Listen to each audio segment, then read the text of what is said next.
they really shaped me and took me from this Virgin Islands kid who was into photography and that's lived my life. And now, that launched me off to be an engineer, to become a pilot, to be a linguist, to be in Japan. That's where my life turned.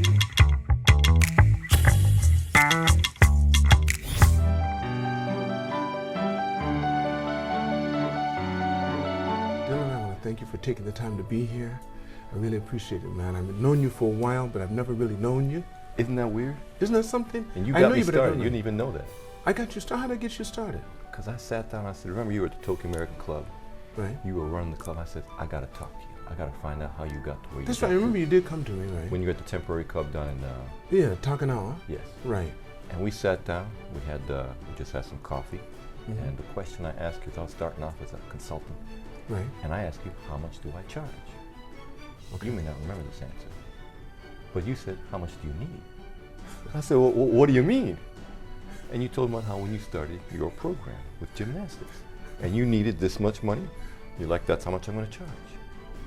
And it was just incredible because I was thinking hourly rate. I was thinking, how do you charge? What's the value?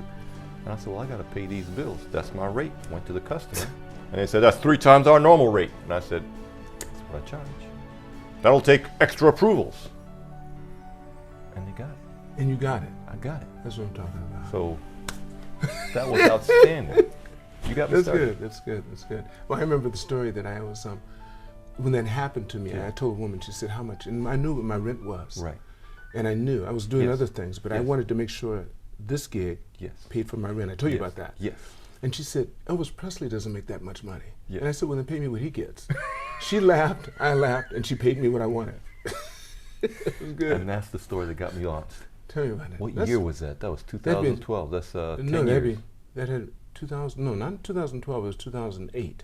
2012 was when I talked. Oh, so 2008 we had 2008. that. 2012 is when I started my business. Okay, yeah. 2008, 2009 is when you had to talk to me because that was a temporary facility. Outstanding times. Yeah. Tell me about it. Tell me. Where were you born, Dylan? 1969. Now, where? New York. In New York. New York City. New York City, huh? New York. Yeah? New York. Hey, man. Hey. Coming in. Hey.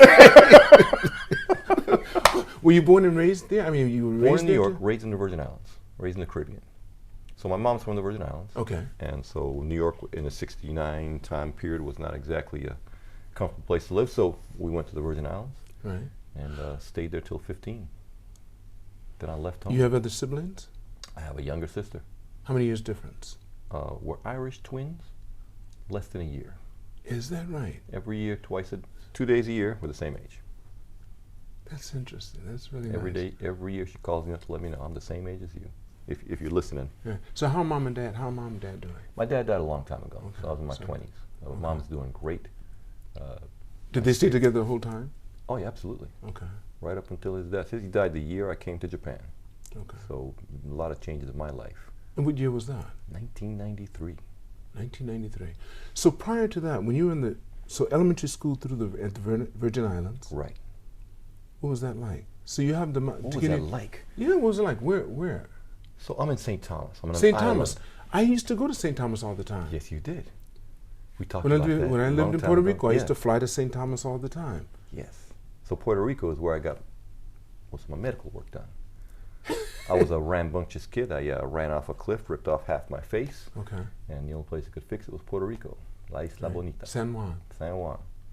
Wow. So every Saturday, I don't know if you can say this out loud, but the Puerto Rican Navy would show up in Santo Tomas to buy Mhm. cigarettes and buy St. gold, Thomas, yes. because it was a flood of people from Puerto Rico, and all the people in St. Thomas went to Puerto Rico to go shopping. It was like this exchange of people every weekend. That one little flight. Amazing little place. The Goose, the little seaplane used to land Yes, there. yes. That's when I got my first flight of the big airplane. I'm cranking the gear down. The pilot's looking, I'm looking at all the gauges. And the pilots, hey, kid, you want a job?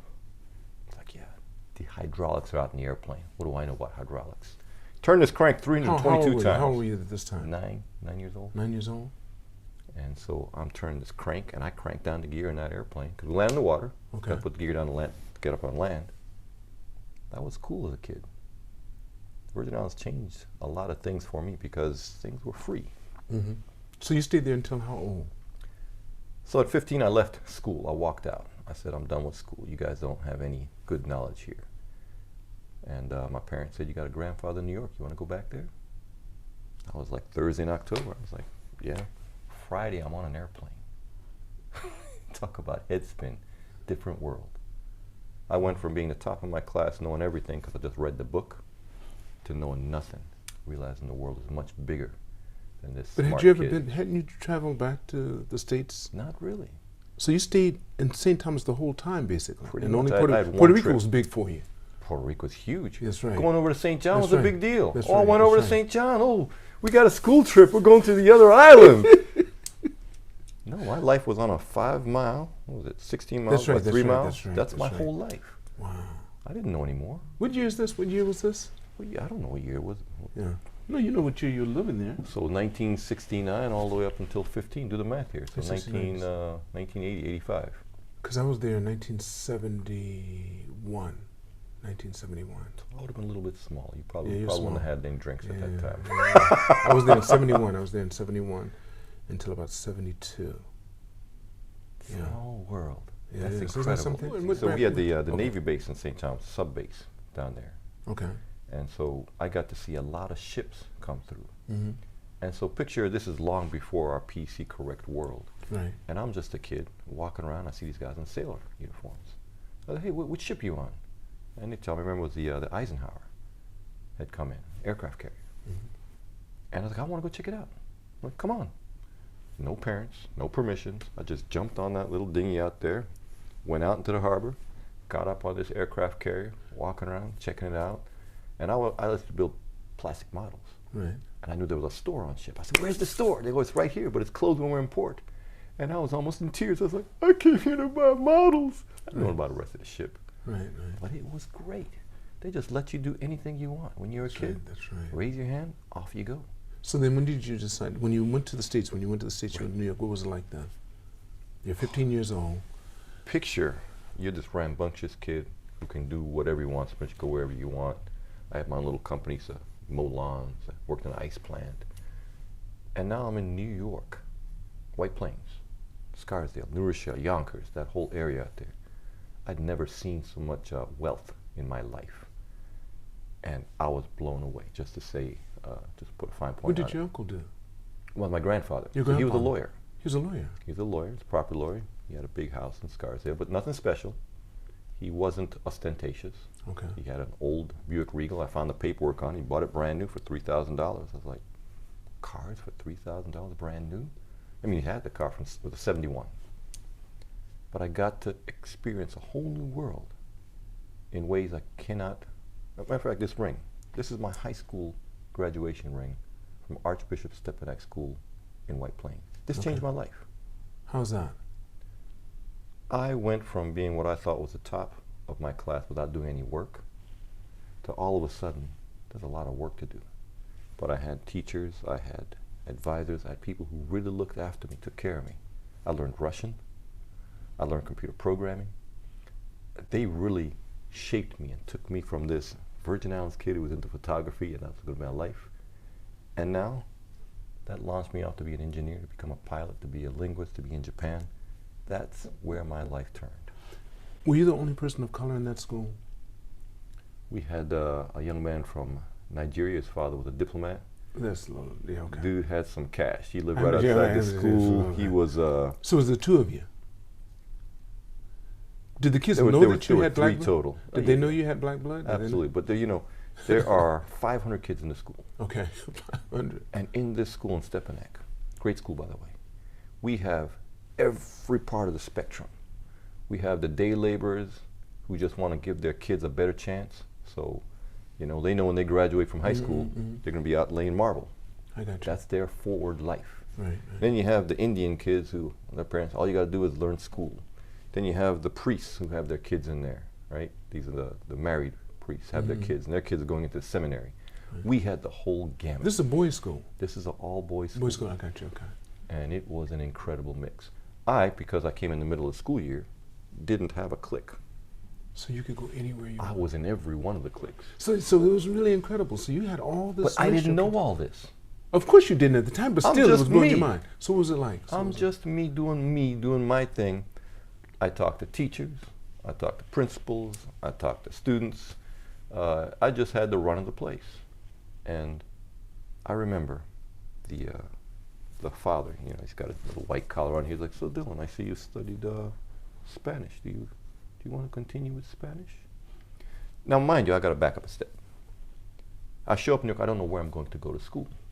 Where am I going to go?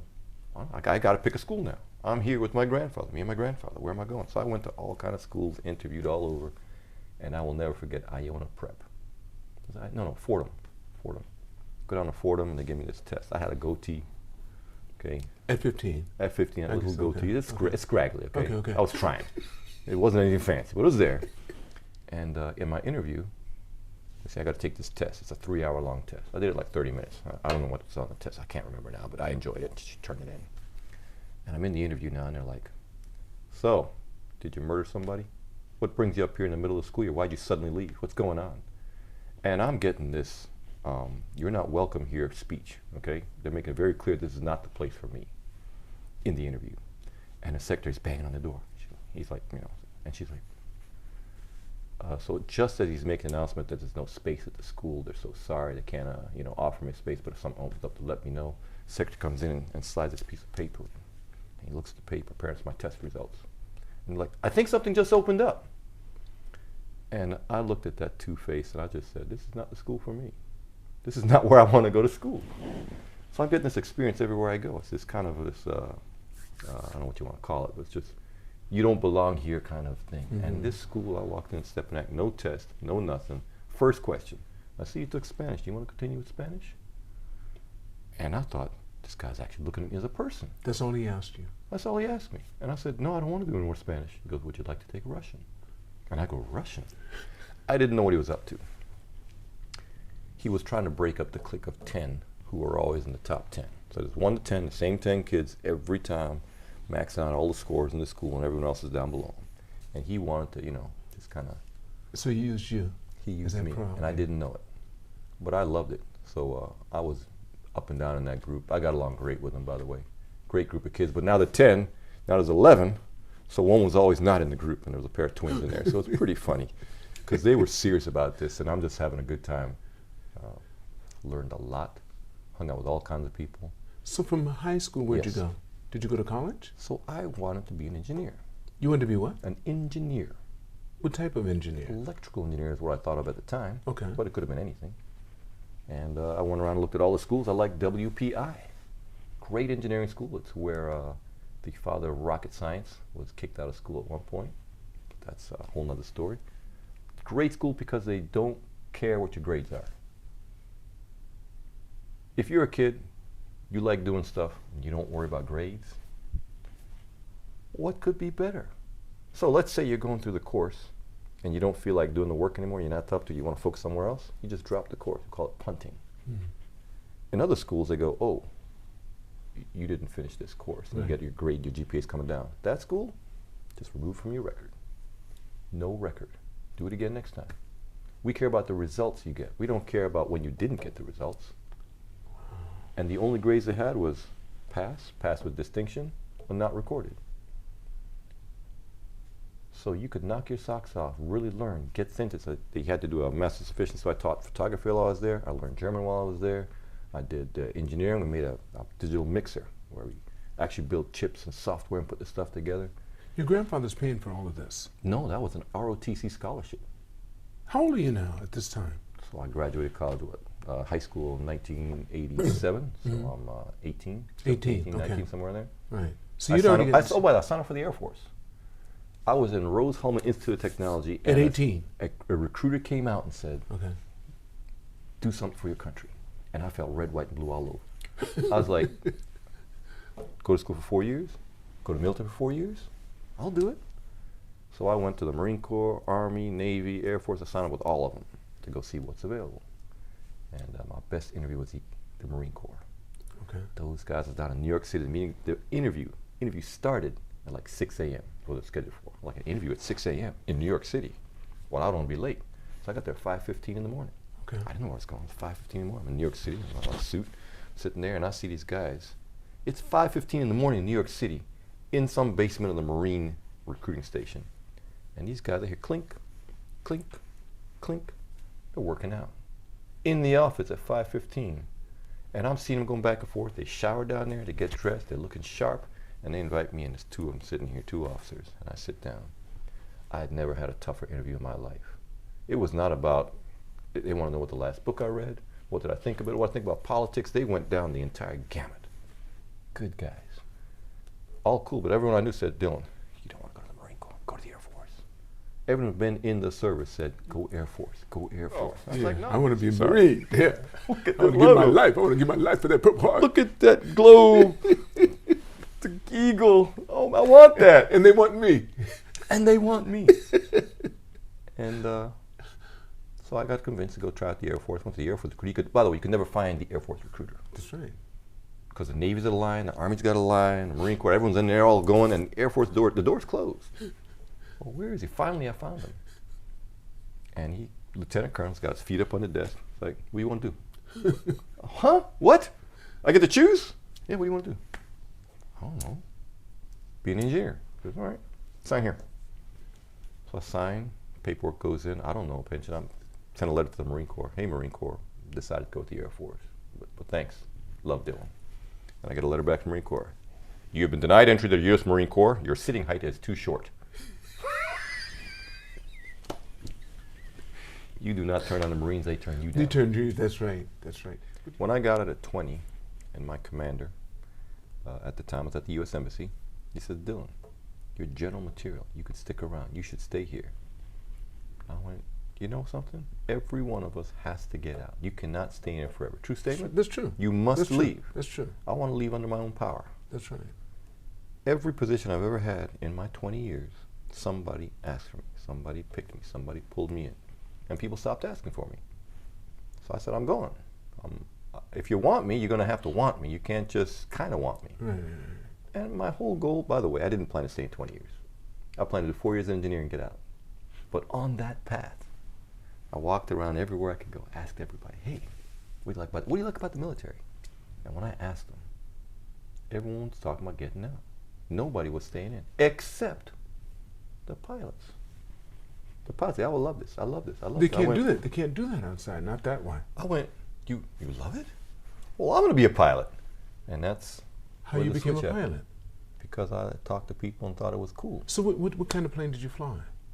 In the military? So Yes, yeah. training was T-38s, T-37s. I know the T-38, I know that, but I'm saying... And then I flew C-9s and C-130s. I was a pilot. I got to killer. fly, I got to go places, and I got to stay there. Like fighter pilots, everyone wants to be a fighter pilot, right? Mm.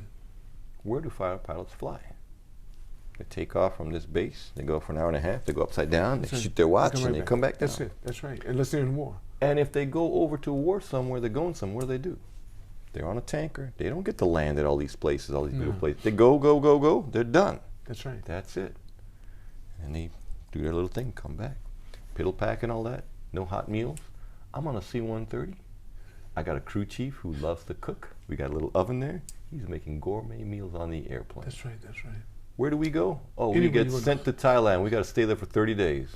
Oh, and then I got to fly all through Cambodia and Thailand, Myanmar, and all these places I get to go for 30 days. That's right, I never thought of it And that then, way. hang on, I got a noisemaker down here. You know, I always say this, the glamour is always glamorous when you're watching TV, but there's no music in the background when you're out there in the swamp and stuff, and you have bullets passing your head, and when someone gets blown apart, it's not glamorous. You know, people have a misunderstanding about people in the military. We are not after war. No, We're the first people to not want it. That's Because right. when it happens, It's usually when you're the father. we're right there. That's right. But I do remember sleeping on airplanes. I do remember traveling to places. It is something you cannot do in the civilian world. I have memories and things I did and abilities. I used to walk around with $30,000 in cash, negotiating with Vietnam on landing fees. Oh, you must use instrument approach, $2. I said, no, we didn't. I gave you $100 for that. No, $1,000. You know, arguing about money. And How long were you in? How long did you stay? 20 years. You and stayed in 6 months. So you actually retired. You got your retirement. I wasn't sure if I was smart enough to find something else to do, but I said I was getting out at 20. So how old were you when you got out? Well, it's 10 years ago. 10 years younger than I am now, I guess. Well, how old are you now? 52. You're So 42 years 42. old. So you finished the Air Force. When you finished, you're 20 years out. What did you do right away? You know what's interesting? I wanted to get away from the military world. And at the time, I didn't know what I wanted to do. I just knew I wanted to get out. I thought I was going to work for an electric company because I'm an engineer. I'm going to go back to my roots. And that company was chasing me down. They wanted me. And I'm all excited. I'm like, this is where I'm going. I had no other options open because that's where I was going. Love engineering, love the company. Went out to their headquarters, met everybody, loved everybody. Thought it was great. The guy who was trying to get me in retired the day I got my offer letter. I got my offer letter and my eyes bulged. I'm like, I can't live in Tokyo on this. Turns out the guy who sent the offer letter didn't want to hire me. My guess is, and I'll not name companies, my guess is, if I did all the things I said I could do in my resume and all of my history, he was going to be out of a job, and I was going to be in his job. How do you protect yourself? Don't bring in talent. So I did not get hired, and I was on the street going, well, I've turned in my paper. The Air Force won't take me back. I checked, I tried. Isn't that when I met you? That's when we talked about this. We sure did, yes. Yes. That's when all this was happening. That's right. And Dale Carnegie picked me up, said, we'd love to have you. And so I'll never forget 2012, December 12th is when I started Dale Carnegie. You started it? I didn't start it. I started working for. Okay, because what's his name? Japan Who's over branch. it now? What's his name now? Who's over it? Because I had my son go through it. It is a great course. He's Australian. He's Australian. Great. Yes. Dr. Greg Story. Yeah. I He can became. say- He's a doctor. Was he a doctor before? He was a doctor before. He had PhD before. He's I knew had that. his PhD. But for yeah, quite Greg some Story time. was there, and I bought the course. It was just it was a donation, so I bought it for my oldest son because Yes. I wanted to go through. Because I've been through Dale Carnegie. Yes. So I've done that. I've been a Toastmaster. I've done So, all- by the way, I have been through all kinds of training in the Air Force. I've been to Toastmasters. Dale Carnegie changed my view of life. Incredible. And what Greg Story and his team put together. And plus, he pulled me off the street. Just said, Dylan, come on in. Let's do this. And that was probably, not only did I get a chance to learn things about Tokyo I didn't know, I thought I knew Tokyo. I'd already been here years. I know where everything is.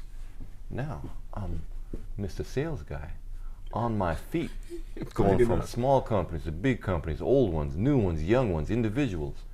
I didn't know how much I didn't know until I'm out there trying to get it done. How long did you do this? I was there for 2 years as an employee, Okay. and then I negotiated with Greg to become a consultant, be fully consultant, and then instead of paying me a salary, let's take commission only. So how long were you doing that? Did that for another year. Okay, and then you just stopped. Funny story. The reason I went to consultants, people started coming up and says, Dylan, I hear you in Japan. Could you help me out with this little thing I got with these aviation related things? And so people just kept, I'm like, no, I'm done with aviation. Just one. All right, just one. So while I was a consultant, then I have no conflict, right? As an employee, it felt strange. So I said, listen, let me do this. I'm a consultant. I'll do Dale Carnegie 99% of the time. This 1% I'll do with you guys. Well, this 1% kept growing. And that's when we talked about how do you charge. Well, that 1% grew. One of my customers said, we'd love you full time. And that's the company I'm working with now. They pulled me on. I made a caveat, as long as I keep my consulting company. He says, no problem. There is a problem. No, there is a problem. In Japan, if you're a consultant but you're a full-time employee, Japan companies can't keep you on the books. So I lost all my other clients. So yes, my company's still running, but instead of doing aviation, it's translations, speaking, it's those training kind of things. Wait, just say it. Now say it again. You said that if you have If I'm a full-time employee of a U.S. company, of a U.S. company, I'm a full-time employee, I'm registered as an employee. okay, You are some other trading company in Japan, you hire me, I'm your client. Well, you go, hang on, you're a full-time employee now. We have a little clause down here that says if you're a full-time employee, you cannot be consultant to us. Where's your loyalties? that's in their policy. That's their policy. Their policy. That's not a policy in Japan. That's the Japan, all the clients I had, all of the clients I had were that. Okay. Because I was about to say, no, that doesn't seem to work. But I hear you. Yeah, so in the industry, because we all have government contracts, the government contracts are fairly strict. I hear you. So I lost all of my clients in one fell swoop. So I got a job, lost my clients. So what are you doing now? You're working for this? I'm still working for this company. This company, I right? just do what I want. Right. Because I see problems, I chase them, I go after them, fix them. That's what I love to do. And I also teach on the side. What do you my teach? company, What do you teach? Restaurants. You teach restaurants. I teach restaurants English. I teach individuals Japanese. Okay. And I'm kind of like a coach every morning, 5:55 in the morning. I got my morning show. Been running about a year and 3 months now. What's your show? Tell me your show. It's the 5:55 show. 5:55 show. Every day on Clubhouse. And this is a podcast? It's like a podcast. Okay. It is an app called Clubhouse Okay. that for some reason last year in the middle of COVID got really big. It's an on-demand drop-in audio app. Okay. So you sign up for the app, you get on, and it's like a radio station that you can talk to. But you don't see anyone. It's not no video. It's No just video. audio. Okay. Just an icon. So you see who's in the room. You know Right, exactly how right, many people right. are there. Okay. You can talk to them, you can text them, you can share things with them every day at 5:55 without a break, Monday to Sunday, starting last year, February 3rd. Today we had a show, tomorrow we'll have a show, every single day. I bring up a topic for 5 minutes to talk about something, and I bring everybody on stage, and we discuss that.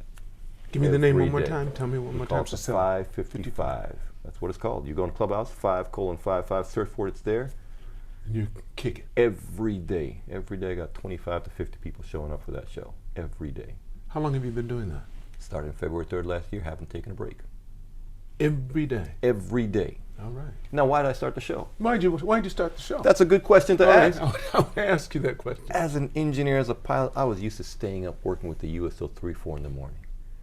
And then I can't get up till 2 in the afternoon. I can't get up till 10 in the morning. I wanted to change my life. I'm 52 and I can't get out of bed in the morning. I want to get up in the morning. How do you do it? I've never had a problem staying up. Most people get tired at night. I don't get tired. Okay. Do not party with Dylan. All right. Dylan does not fall asleep. He will keep on going. He'll find another group to hang out with till Right. 6 in the morning. It doesn't matter. I'll keep going. But once I sleep, I don't get up. Okay. Unless I have to. Well, I need a reason to get up. When I was a pilot, there was a reason to get up. I had a mission, I got to get up. I get up. But if there's no reason, why get up? So I made a reason. I made the show. 5:55. I just started with me by myself. If imagination is all you're limited by, Yes. what would you consider a good life in Japan? If imagination is all what do you consider good life? Well, I have the best life. Well, It's, just give me briefly, what is that? That's a good question. Everything I talk about, you get to do what you want to do when you want to do it. You're not controlled by someone else. Freedom. Freedom to go out and be you. No one's watching you. No one's telling you what to do. No one's telling you when you have to do it. You just get it done. I mean, what else could there be? What else could there be? Sounds good to me. Absolutely. Dylan, I want to thank you so much. There's I so really much more to appreciate talk this. about. Let's do it again. We will Find do a it way to again. do it again. We want right? to find a way to do it together. Absolutely. That would be nice. I like it. like that. I like that. All right. All of you watching this podcast, make sure you press like and subscribe. And remember, it's all unknown, so keep reaching for the stars because you're too blessed to be stressed.